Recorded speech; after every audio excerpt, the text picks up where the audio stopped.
You're watching Drakewing Gaming. Enjoy the video. Hey guys, Derry here from Drakewing Gaming, and some of you know me on Twitter, The Gaming Dragon. Today I'm coming at you with another Let's Play episode of Far Beyond the World. So, where we left off is Volgar brought us some food, we started eating it, and we learned that wolves think human mouths are disgusting. So, without further ado, let's jump right back into it, guys. Please sit back and enjoy, and let me entertain you for the next 20 or so minutes. Anyway, let's get right into it. Alright. Start Alarm Chan. Okay, Alarm Chan has commenced her counting. Okay. Taking a reluctant sip, I half expected wine or ale, but thankfully it's just plain water. I empty the entire cup thirstily, pouring myself another round. I almost feel as if I'm having a drink for the first time in my life. Fuck. So weird. I gasp, finally having my fill. At some point, I will have to use the toilet. However, I can clearly see there's none in the house. I wince, realizing that most likely there's an outhouse somewhere in the back. Not only does that seem Spartan, but also, I'm not allowed to leave. I guess I'll have to hold it for a bit. Luckily, my body feels utterly empty, so I don't need to go just yet. Hopefully, everything will be settled before I do, and I'll be able to get out. The only thing worse than an outhouse would be a chamber pot. Oh god. I cringe, shivering at the thought. Nope! I decide to return to my bed. Ranok is most likely occupied, and hearing how merry everyone is outside, this might take a while. I close the doors to the bedroom behind me and approach the bed. The sound of faint music reaches my ears. It's very upbeat and almost invites one to dance. The feast seems to be quite a party. A pity I have to miss it. I allow myself to sway in the rhythm, moving from one leg to the other, almost as if remembering something I used to do once upon a time. I must look incredibly foolish. I drop onto the mattress, chuckling, filled with a little bit of nostalgia. Just sitting on the bed makes me incredibly tired. I yawn uncontrollably. Damn, it's what I've been doing. I've been out for at least a day, considering Ranok had to sleep on the floor. And why am I so exhausted? Staying awake doesn't come naturally to me. My eyelids become incredibly heavy again, and I feel as if I'm wrapped in a warm, snug embrace. Must be the meal I ate. So much meat is quite heavy for your stomach. That must be it. I'm just getting drowsy from eating. I rest my head on the pillow and close my eyes, allowing myself to drift away into that familiar nothingness. But it isn't nothingness. This time, I don't lose awareness. Panic grips at my heart as I realize that I'm back where I was at the beginning of all this. No! I don't want to feel this again. My body begins to fade into oblivion, all senses abandoning me aside from my consciousness. That's when the familiar voice returns, a multitude of words spoken all at once. I want to scream, but all I can do is simply think. What do you want? One chance. I feel a searing pain within my soul, as if the words hurt me. Stop. My whole being is screaming in unimaginable agony. No! You stop it! I demand, unable to contain myself in this pit of despair. Too late. I want to fight back, but each word pushes me closer and closer to the brink of madness. I don't know whether the voices stopped themselves or did I simply give in, but after the last wave of pain, I pass out. Everything returns to that familiar feeling of abandon. Not a single dream reaches me. Or at least that's what I think. It's as if I've drifted away on the pillow, filled with a delicious meal, and everything simply paused. However, I can't shake off this odd feeling of dread. I feel something ominous at the edge of my consciousness. I feel like I'm being watched. The creaking plank stirs me from my sleep. Oh. I open my eyes in a panic, seeing nothing but darkness before me. I quickly locate the window, trying to confirm I haven't returned to the void. It's simply night, and I'm still here, in a strange world filled with talking wolves. Sit right here.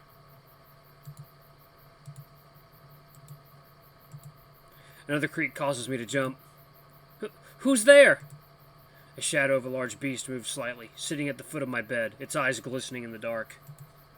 My blood freezes, and I'm about to scream when a hint of light betrays a familiar gray coat. Oh. Hello there, good sir. How you doing? Ranok! God, why? I squeak out in both relief and panic. Couldn't sleep? The wolf shrugs casually. And I wanted to get to know you better, without others hanging on to our every word. And you intend to do that by creeping onto the bed in the middle of the night? Was held up longer than I expected. Ranok gives me a goofy smile, as if he doesn't understand why this could be unsettling. It's the middle of the night, I try to reiterate. You're a wolf. Yes, and you're a human. We've established that already. My point exactly. He gives me another naive smile, causing me to sigh in resignation. Most humans would find this whole setup extremely terrifying. Most wolves would find you extremely terrifying. The Grey Wolf retorts teasingly. Disgusting, maybe. I smirk, rolling my eyes as I recall Volgar's earlier reaction. I don't find you disgusting, he protests, laughing. Do you find me terrifying? He grins, playfully baring his fangs at me, but I try not to flinch. I'm not really sure what answer he expects, but I decide to be honest. I do? Good. He nods with satisfaction. What good is a wolf if a tiny human doesn't fear him? He laughs, widening his smile and jokingly punching my shoulder. And then he dislocates my shoulder. No. Do you want me to fear you? I ask teasingly, drawing a mischievous growl from Ranok's throat. Despite it being just a game, it did startle me, but I keep my composure. Or so I think, because Ranok simply laughs at me, his tail swooshing on the bed in glee. Doesn't take much to get your heart pumping, does it? Fuck. I forgot that he has a heart rate monitor in his head. Wait. What? Just for a moment, I can almost hear a rhythmic beeping before it vanishes into nothingness. I heard it before, just before everything went black. Before I woke up in this room. To die so young. I think I died. The wolf blinks, completely thrown off by the remark. Is that your usual pickup line? Ranok smirks slyly, his tail slapping the bed in anticipation. This time, I'm the one blinking. What? I think I died and went to heaven. He grins flirtatiously, sliding closer towards me. What? No! I protest, pushing myself away. What's wrong with you? None of this is funny! I almost shout out in annoyance. I know I'm not angry at him. I don't even understand why I'm angry in the first place, but I feel as if I'm mourning my own passing. I couldn't be dead, but then where the hell am I? What the fuck is going on? I look at him, wide-eyed, feeling as they swell with tears. You're at FWA. You died and went to FWA. The wolf moves back to his original spot, looking defeated. He's slouching with ears folded back and his tail tucked to the side. I'm sorry, I didn't... You act like this is fun and games, but I'm really fucking terrified. My voice cracks as my mind races out of control. I'm at the edge of the abyss, just a step away from falling back into that dark hole. Is it right here? Nope, not over that one. This one. I'm really scared! The wolf stands up, causing the mattress to perk back up as his weight disappears. That much is clear, he mutters sorrowfully. He sulks towards the door, obviously taking my outburst to heart. Ever since I woke up in this strange world, he's been nothing but kind and caring towards me. Even through my memory loss, deep in my heart, I know it's something I rarely experienced. It's not fair for him to feel dejected just because I'm paranoid. I'll leave you be. With a solemn expression, he grabs the door handle, intent to give me space. Wait! His brow raises at my sudden request. I'm really sorry. I didn't mean to explode like that. Please, don't leave me alone. Not now. He tilts his head in bewilderment at my pleading expression. I thought you didn't want me here. No, I do. I really do. It's just hard to stay in the moment with all the thoughts spinning in my head. I think that's why I'm sleeping so much. To get a break. He closes the door and hastily returns to my side. What happened? I had not a memory, but something flashed through my mind. It really spooked me. I can see that. The The wolf sits down next to me, his fur brushing against my skin. It's soft and inviting. He looks at me inquisitively, but I only sit there, struggling to maintain my composure. As I'm about to lose that battle, he reaches around my back and pulls me close into a warm embrace. Resisting crosses my mind, but I instantly banish the thought. All I want is to feel safe, and for whatever reason, every time he's around, he makes me feel just that. I surrender myself completely and allow him to cradle me into his chest. I try to calm myself down as he idly ruffles my hair. What was it? I don't know, but it makes me feel dead. You aren't dead. Certainly doesn't feel like I am, but still. I breathe heavily into his chest, his musk and smell of the forest filling my nose. He must have been drinking, since I can detect the faint whiff of wine coming from him. It's a calming combination, almost like some sort of inhaling balm. His gentle stroking and steady rising and falling of his chest soothes me further. Within moments, I manage to compose myself, and once I can hear his tail wag again, I gently push myself away from the wolf. I sigh, resting my face against my arms in resignation. This whole thing is so messed up. I feel him place a paw on my head. I feel so vulnerable. He ruffles my hair softly, the paw's weight matching the feeling in my gut. It's okay. You know that none of us will hurt you, right? That's not it. I find myself looking up, his paw still gently stroking my head as my blurry eyes meet his. You keep saying that everything is going to be fine, but none of this is fine. I don't know who I am, who you are. I stretch out my arms, as if trying to encompass the whole in the entire world. Ah! Got a hair in my mouth. I don't know how that happened. You say that talking wolves are normal, but there are other beast folk out there, like it's something obvious. I look down at my twitching leg. All this is news to me, as if I was born yesterday. Ranok just sits there, petting my head and listening.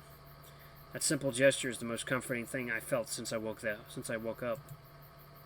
You simply lost your memory. With time, everything will come back to you. I'm sure of it. The wolf forces a soft smile into his muzzle.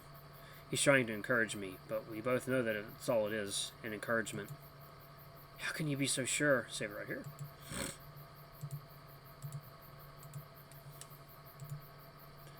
Because I trust the ancestors. Our paths cross for a reason. I roll my eyes. I'm not his damn wish-away. Talking wolves, ancestors, and name trees? I feel like I'm dreaming. Well, even if it is a dream. He cuts off, biting his lip. I see his expression shift, as if he's thinking something over, and the paw on top of my head comes to a stop. Aside from the whole memory loss, is it a bad dream to have? Or am I that much of a nightmare to be around? I look up at his teasing expression and blink. The paw starts to softly ruffle my hair again, and I can't help but chuckle, forcing my welled-up eyes to release 2 stray tears.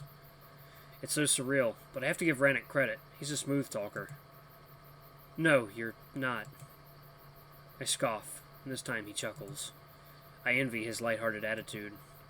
Even though he faces almost as harsh consequences of this misadventure as I do, he doesn't seem to mind. If anything, he seems very set on protecting me and making me feel safe. Once he sees me smile, he withdraws his paw, and we sit like that for a moment until I finally break the silence. Why did you save me? Like I said, the ancestors guided me towards my path. I shake my head. I'm not a path. First, let me walk it, and then we'll decide. He smiles slyly. You're betting quite a lot on me. If you found me next to your name tree, why did you take me in? Vul told me that your people are willing to go to war over them. Ranok laughs. Don't call him Vul to his muzzle unless you want to be choked again. He pauses, thinking over what I said. As for the tree, you didn't harm it. But what if it was harmed? I pose a question, despite being troubled by what his answer may be. It wasn't.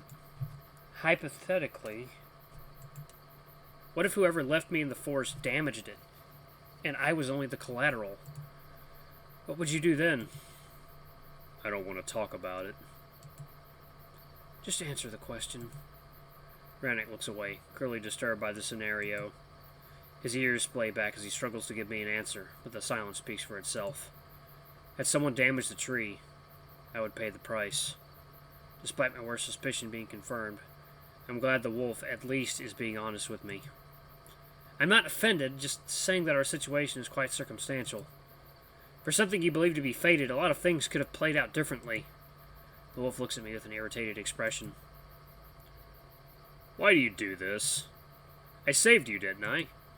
He clearly doesn't enjoy this little mental exercise. Because if the tree was damaged, you wouldn't have. And if that's the case, it's hard for me to see this as fate. You're reading too much into this. I'm not! Had I damaged the tree, even by accident, you would have killed me! The wolf finally stands up, snarling at me with genuine anger, his muzzle baring his fangs like I'd never seen before. Yes, I would have killed you! Is that what you want to hear? I pull away from him in fear. I can't bear seeing him like this, like the feral beast he actually is. Noticing my reaction, the wolf's expression softens, and his fangs hide behind a remorseful expression. He sighs in resignation, and silence falls over us. Eventually, Ranok smiles at me, giving me a patronizing look. That's what fate is, though, isn't it? A lot of things falling into place in just the right way. I roll my eyes again. I guess that's something I'm going to do a lot around this wolf. There's no point in arguing about this. He's too set in his ways. I still don't understand why he'd be willing to kill someone over a tree. There's more to it than that. Let's see. Save it right here. His expression sours. Well, enlighten me. Ranok looks at me, concerned, as if unsure if he should elaborate on the subject. Please? He nods reluctantly, sitting back on the bed but keeping appropriate distance. Whenever a pup is born, we plant a special sapling within the grove. It's fashioned from the seeds of their parents' name trees. How does that work?